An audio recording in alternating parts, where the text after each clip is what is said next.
During the episode of 911 Lone Star that aired tonight, the firefighters were applying water to the propane tank that was suspended from the train when they discovered rips in the supply line. The water supply was depleted. All of the things were consumed by the flames, and another explosion took place. Many individuals were in the vicinity at the time it occurred. After the first explosion, those individuals who had not been hurt were subsequently caught up in the cloud of death that was caused by the deadly chlorine that was released as a result of the explosion. The foolish reporter who had disregarded Owen earlier was engaged in this discussion. There was also Damon involved. It was Damon, the small boy, who was the one who hitched a ride on the train. The automobile he was driving broke down on him. Surgery was being performed on his brother. The only member of his family was his brother. The freight train was safe, and he wanted to be there when his brother woke up. He believed that the freight train was safe. With all due respect, the train was generally risk-free. It was not because the conductor choked on a meal, but rather because of something else. It was not even appropriate for him to be eating. He is responsible for this horrific accident. He is responsible for the deaths that occurred simultaneously. No injuries were sustained by the conductor as he walked away. Even the paramedics were able to save him from choking to death. All was going to be well with him. All of the other people were evacuated. The accident occurred less than 2 miles away from an elementary school that was located nearby. It appeared that the cloud of poison was moving in their direction. The naive journalist was able to stroll all the way there without any sense of direction. As she passed away, her vision was impaired. She reached out with her sick hand and grabbed a youngster. It managed to burn the boy, and fortunately, he was able to return to the main structure. A notification was given to the principal regarding the evacuation. She reported the child who had been burned. Additionally, she promptly cleaned out the school. Despite the fact that the boy claimed that a monster had burned him, the principal did not believe him. She was consumed with concern for the well-being of everyone. Because of this, the reporter, whose name is Trina, did not receive any medical attention. At the very least, her cameraman was taken to a hospital for rehabilitation. Out there, Trina was going to perish until someone paid attention to what the youngster had to say.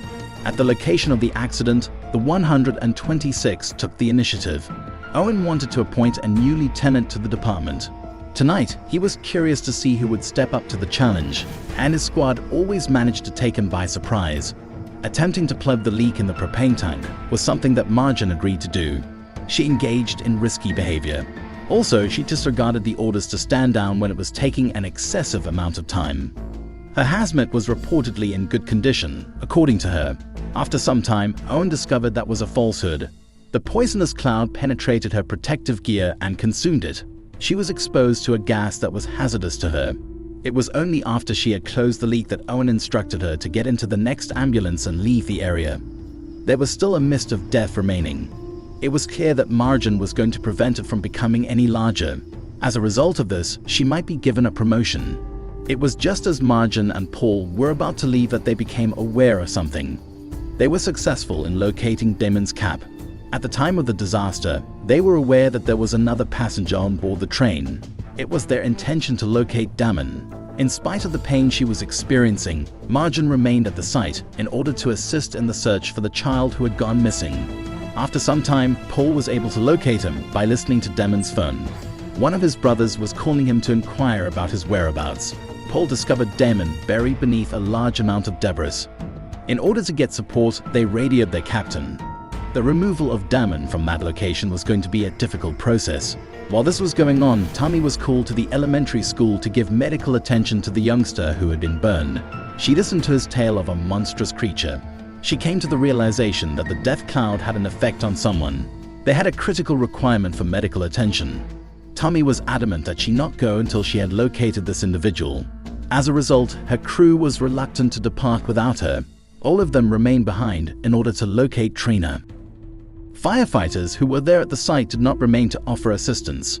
They were attempting to avoid the death cloud, but they did not have any hazmat suits with them. It took Nancy very little time to locate Trina, but she was successful in doing so. It was at the same time as the death cloud was getting closer that they were moving quickly out there. Tommy had called Carlos earlier. She requested that he watch her daughters for her. He was the only one who was not required. As Carlos made his way over there, he discovered that Trevor had the situation under control. Nothing was being said between Trevor and Tommy. They were initially involved, but later they became disengaged. When Trevor's ex-wife did not give a blessing, he was unable to marry anybody else. This was included in the divorce agreement that they signed. The inspection did not bother Tommy in the least. When she saw this woman examining her children, she immediately drew the line. Trevor has been the target of Tommy's ghosting ever since his ex-wife expressed interest in seeing Tommy's twins. It is highly unlikely that things will go smoothly if Trevor shows up at her place without warning. That was necessary for him to make an effort to defend their relationship. Therefore, he continued to do that. He could not imagine his life without her. It was because he did not want to lose her that he chose not to tell her about the conditions of his ex-girlfriend. He was able to learn from Carlos that the situation is not yet over. Carlos also prevented Trevor from viewing the news since he knew that it would be difficult for him to love a first responder. Trina succumbed to her wounds sometime later.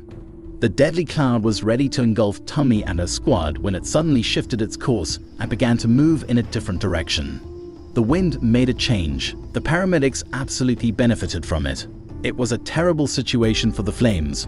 According to the assurances that Owen had given to Damon's brother, he was going to save Damon. Because of the change in the wind, they were unable to continue because it was going to take some time. The order to go without Owen was given by Owen to his squad. With some reluctance, they did so. Before Judd arrived, Owen was on the verge of passing away. A helping hand is provided by Judd in the brand new vehicle that he drives. Owen and Damon were able to escape when he did so. That evening, everyone was able to return home without incident. Tommy did not even appear to be bothered by the fact that Trevor and Melody were at her residence. It dawned on her that he was a top priority. At this point, she was amenable to meeting his ex-wife.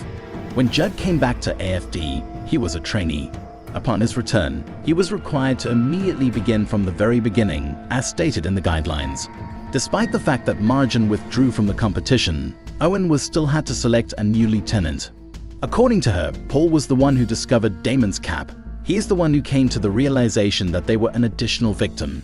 It was appropriate to praise him. He was in agreement with her. As the new lieutenant, Paul was given the title. The 126 was brought back together.